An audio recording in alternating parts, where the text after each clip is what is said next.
On today's podcast, we got customer journey, but I decided to kind of give away the keys to the kingdom because it's been coming up. And so today we have a reminder of the three biggest mistakes people make with customer journey, but more importantly, the actual solution on how to fix them and how to prioritize them in your business right now so that you can get results and focus on the things that matter, which is delivering exceptional results for clients and finding new incredible clients to fill into that bucket because your customer journey is dialed.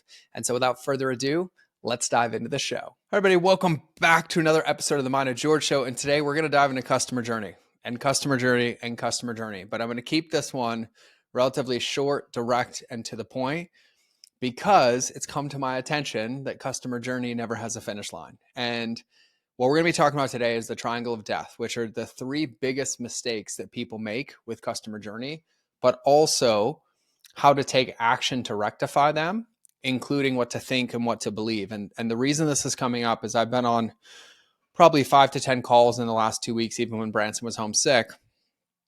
And every time I teach these mistakes, I'm also aware of where I'm making them and how often I accidentally make them. And in the lens of business and entrepreneurship right now, they're still running rampant and people are screaming for trust and connection and actual substance to be able to trust somebody, to invest in them or to get results with them or to work with them. And customer journey is at the forefront of everything that we do. And truthfully, my favorite thing in the world is teaching customer journey, but also helping people like my clients apply customer journey. And even one that we just got off a call because she just ran her first event. We helped her plan it. We customer journey-fied it. We made sure we didn't make these mistakes. And she's like riding on cloud nine, has another one planned, has another one scheduled. And so when it comes to customer journey, I think the most important thing to think through before I even get into these mistakes, and you've probably heard me talk about these before, and if you have, you're going to hear me talk about them again. And even my team tells me this, my clients tell me this, like every time you remind me of these, I see them differently and I learn more. And I think the important thing to remember about customer journey is just managing relationships to help people get results through our business, through our offers, and through our services. But there is no finish line with them. And we can have one that's great and we can have a process that works, but it's not going to work forever. It's always going to need some recipe adjustment, for lack of better terms. And so it's just important to understand that, because there was a time on the internet 10, 15 years ago when I started where we would just make something, it would run for like 2 years, right? People would buy PDFs or video courses. But now what we really have to understand is a customer journey's job is to make sure that we design a process or our content or the mechanisms that we're using to give everybody the best chance of results so that they see it, that they understand it, and they can implement it without needing to rely on us, even if we're there to support in a one-on-one coaching container or in a cohort style or in a course or in a community.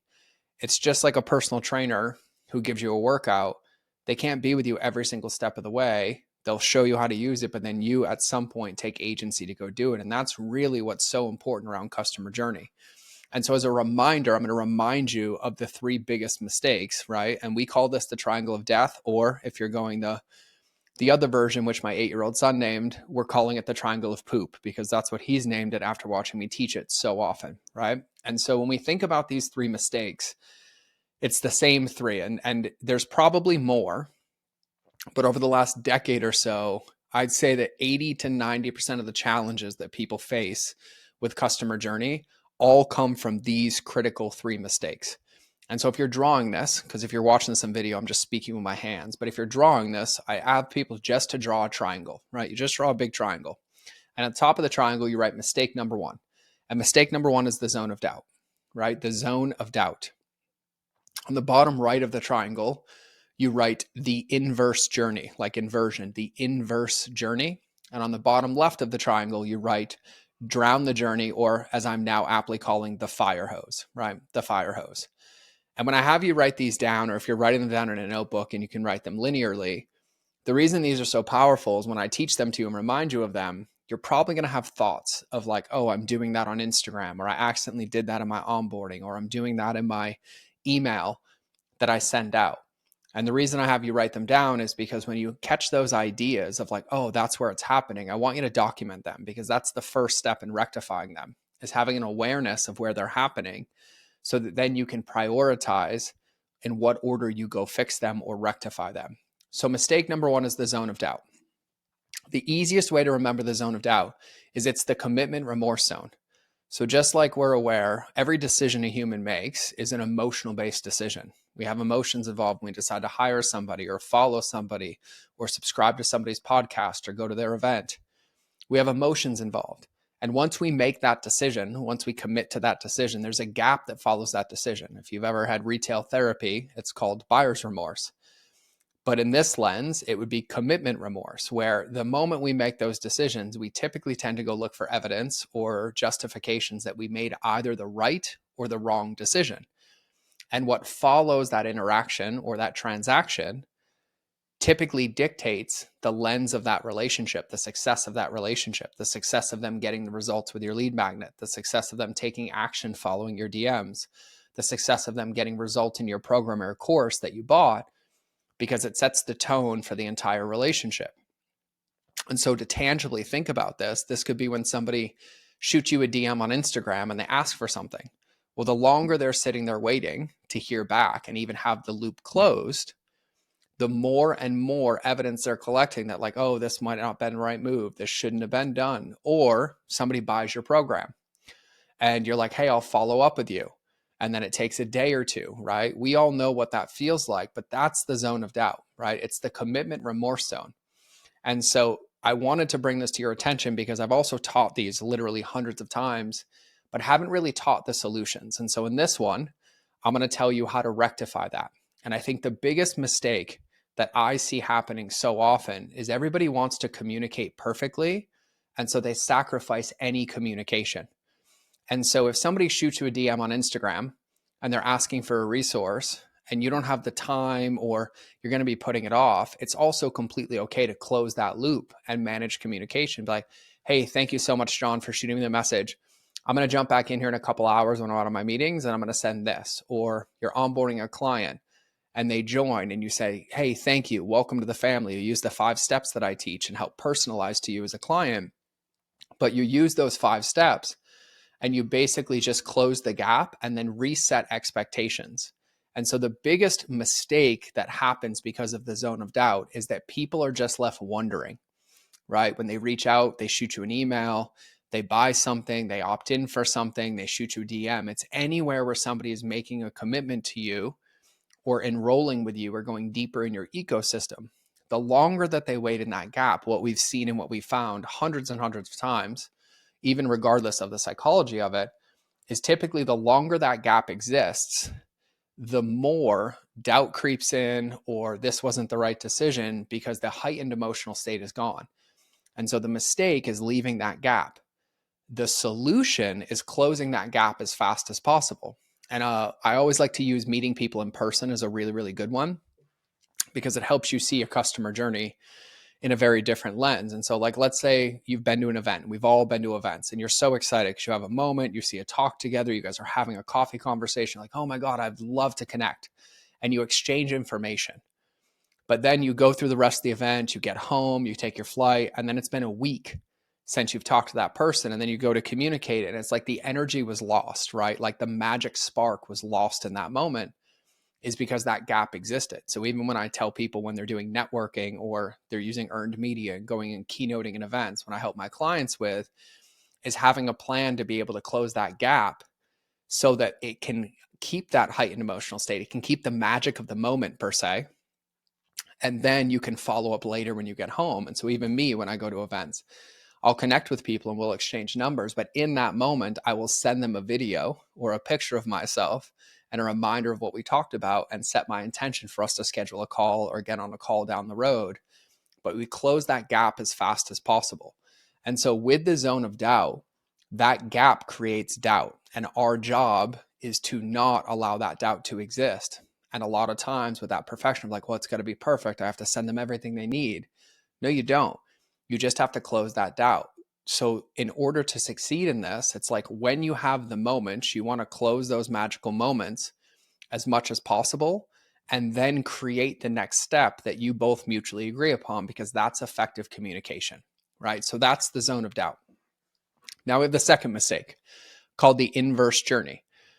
And the way that I define the inverse journey is where any touch point with a customer, a potential customer, or somebody that you're in an interaction with is about you and what you've done instead of about them and what they're about to do. And the way that I remember this, and I teach people to remember this, is that your customer's results or your potential customer's results will tell them everything they need to know about you, right? And we all know that you have 2 ears and 1 mouth for a reason. We all know that in the lens of coaching and supporting and facilitating or even selling, that listening is the superpower, right? Employing empathy and active listening. But all too often we fall into the posturing trap where it's like, well, I've done this and I've built hundreds of customer journeys and I do this too. And I am so aware of it and so guilty of it. And it's a very fine line for me of like the results that I've gotten people and talking about how excited I was to do it. But what ends up happening when we communicate that way is people feel less and less like they're able to achieve it. When instead, if we focus on them and the steps that they've taken, like, God, I'm so excited to teach you this so you can do this with your customer journey. So you'll be able to do this with your coaching call, or so that you'll be able to feel this after using our product, or you'll be able to know and understand this after going through our course, or you'll be able to feel confident doing this as I'm coaching you. When we speak about them and what they're going to achieve and what their future looks like and how they're going to be empowered, it gives them the confidence and us the ability to communicate effectively. Because the other thing I say to people is that if we're having an interaction, if we're having a conversation, if we're having a sales conversation, if we're delivering a lead magnet or we're delivering an offer, then the person consuming it already had enough evidence to be in a relationship with us. They already knew enough about us to want to lean in, to want to give us their email, to want to give us their credit card, to want to have that conversation. And so we don't need to continue to posture as we see all the time of like, I build $1 million funnels and I have blah, blah, blah, because it's really not creating anything tangible and it's not empowering the other person to have agency or autonomy, either word, to feel confident to then go do their plans. And so like if you are hiring a personal trainer, at some point you want the personal trainer to help you lose the weight or gain the muscle or gain the strength. But if every time you had a conversation with them, they were like, well, I have a 6-pack. Well, I can lift that weight and I can deadlift this and I can do that. And so the easiest way to think about this and the solution of this is to replace I with you. So where we want to default to you, it's like, you will be able to do this. You will be able to feel this. You're going to learn this. You're going to see this. And it's important because the secret to being able to do that is to be able to take action and communicate while having a massive belief in yourself.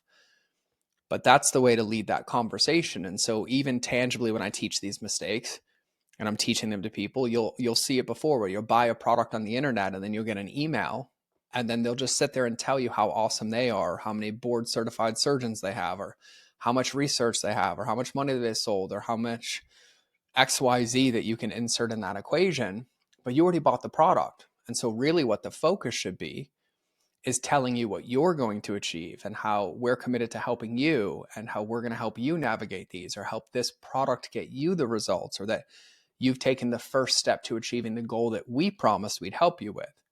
So that's the inverse journey. And the solution to the inverse journey is really focusing on you instead of focusing on I.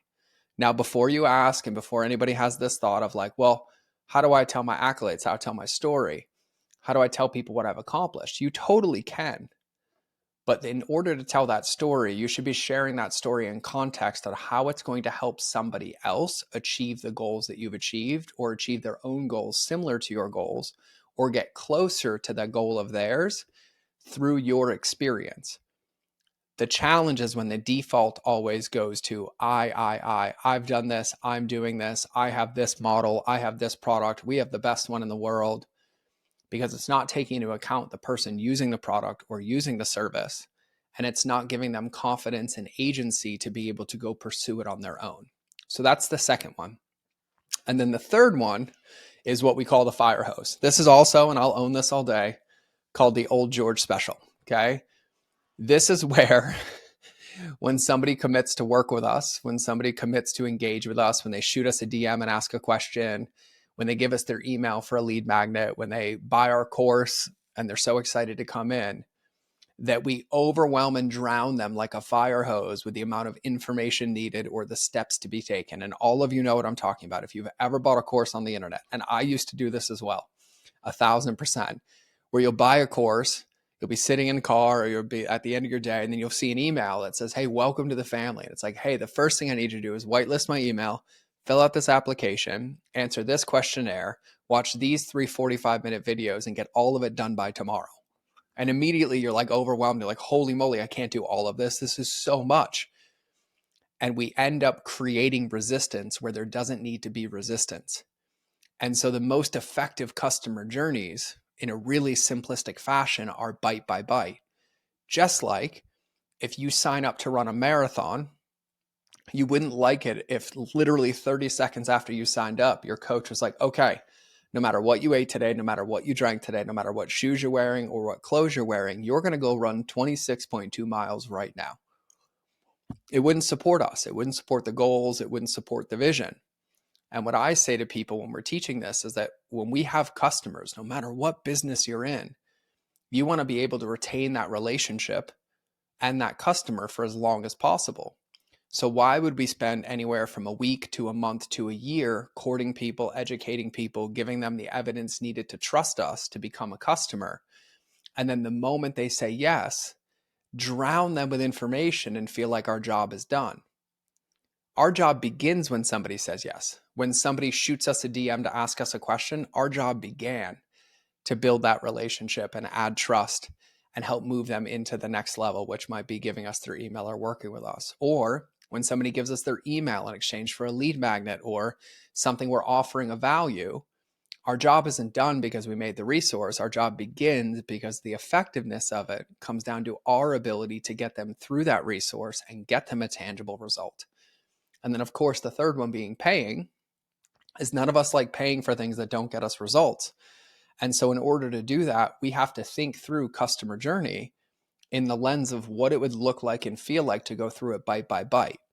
And the easiest solution to this, to make it bite by bite and simple, and the thing that I do with my clients all the time, is I ask them point blank, if I was to sell you your own product or I was to give you your own lead magnet and you went through the customer journey, would you complete it? Would you feel good about it? Would you feel excited about it? And truthfully, 9 out of 10 times, the answer is no. And it's because we spend so much time making the resource or making the course or making the lead magnet, and then all the rest of our time marketing and selling it, we forget about the most important bucket of customer journey, which is delivery. And if you wouldn't go through your customer journey, neither will anybody else. But 9 out of 10 times, the solution isn't rebuilding it. It's actually breaking it down into mile markers that allow somebody to build momentum and confidence as they go through it and actually get the results, right? You can call this onboarding, we call this delivery, but that's where the bite by bite comes in. Same thing as simple as somebody reaches out to you on Instagram and they ask you a question. Well, we'll answer the question, but in order to be effective, we need to kind of give them one bite at a time. Because you can ask me a question and I can give you the 17 things to do. But the running joke is if you give humans 5 things to choose from, they'll choose none. And if you give them one, they'll choose one. Our job is to help people become our ideal customer or to answer their questions to get results or to be able to get a piece of clarity to take action on or to consume our course or our content or our coaching in a way that in between those calls or in between modules or in between even us shipping a physical product, that they're taking the action consistently so that they can get the result and become the person to maintain that result. And so when we think about these 3 mistakes, the thing that I want to remind you of is most of the time they're created accidentally, all with the best intentions because we forget about a few of these important buckets. But once you're aware of them, they don't ever go away. You can build the best customer journey, the best onboarding, have one for your physical product, your service, and they're always going to need recipe adjustment because the market will change, your delivery might change, the content might change, how people are consuming it might change. But when you have these 3 mistakes in your awareness, you keep them in there and you run everything through the filter of like, okay, we're about to create this new lead magnet. Are we creating the zone of doubt? Are we creating the inverse journey? Or are we fire hosing them? And if you find that you are, then you rectify that solution and you're like in the zone of doubt. Oh my God, like they were just going to be sitting there not knowing what was next. Maybe we should shoot them an email and set expectations and manage communication. Holy moly. In that same email, I was talking about all the things I've achieved, which I'm excited about, but I've been using I, so I should shift it to you, and just use my story for context.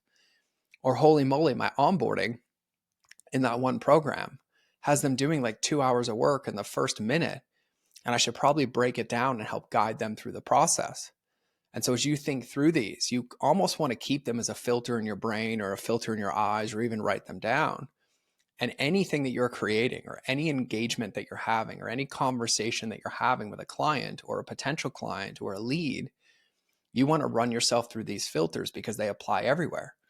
They apply to sales calls, they apply to connection calls, they apply to triage calls, they apply to in between meetings with clients, they apply to DMs on Instagram, they apply to lead magnets, they apply to physical products, digital products, coaching courses, everywhere. But the goal of the game is to be aware of them. And then when you find them, to rectify them immediately until they break again. And then you adjust them and adjust them and adjust them. And so that's what I wanted to share today, because it's been coming up quite frequently and it was on my heart. And I wanted to support you in this and just have another resource for you to come back and run through these mistakes. The easiest way to prioritize these, is my last piece before we wrap the show, is I break this down with our 4 paths to the peer model, which is one of the most powerful models I teach my clients. And understanding that in our business, every single person that we have an interaction with, as a client, a potential client, they all fall into one of 4 buckets. They either fall into the buyer bucket, the opt-in bucket, the learn more bucket, or the bounce bucket. And when you find these mistakes, you want to prioritize them in that order. So anywhere where you have existing clients or people that are paying you money or in your ecosystem and these mistakes are happening, that's the first place to fix them. The second place is people who are in your community, who are on your email list or in your lead magnets or in programs that you're helping people with. Because when they're fixed with the buyer bucket, and then you reverse engineer to the opt-in bucket, when they become a buyer, you have confidence that that journey will be seamless, consistent, and congruent. And then the third bucket is fixing that in everywhere where anybody's paying attention to you, in your marketing, in your sales, in those buckets, so that when they come into your ecosystem, they have a consistent through line to be able to get the result, become a client, retain the relationship, and then get referrals because they're getting results. And so I wanted to break this down. I felt in my heart. So if I hope this was helpful, and if I can help you in any way with this, just shoot me a DM on Instagram. And just because I talked about events, we have our event coming up where we will be going deep on this, where we help personalize it for you. We help you figure out what your solution is for these, how to communicate effectively, what modality to make your customer journey solid and you to feel confident in them, so that you can go spend more time finding new clients and then getting results for those clients so that you can build and scale your business. And so if you want to come to the event, the tickets are limited to 30 people. We keep it small. We keep it intimate. We're in an Airbnb in Montana. It's family, it's masterminding, it's co-working, it's personalization, it's strategy around customer journey, and a few other pieces like marketing and mindset. Just shoot me a DM on Instagram that says event and we will send you the link. The tickets are open and people are starting to buy them now. So hopefully, fingers crossed, it sells out and we have another magical group. But if you're interested, if I can send you any information, just shoot me a DM that says event, or you can go straight to mindofgeorge.com/event and we will see you there. But that's what I got for today. So I want you to have a blessed day, have an amazing day, and most importantly, God bless. So I'll either see you in the next episode or you'll hear me in your earballs. But either way, we're out.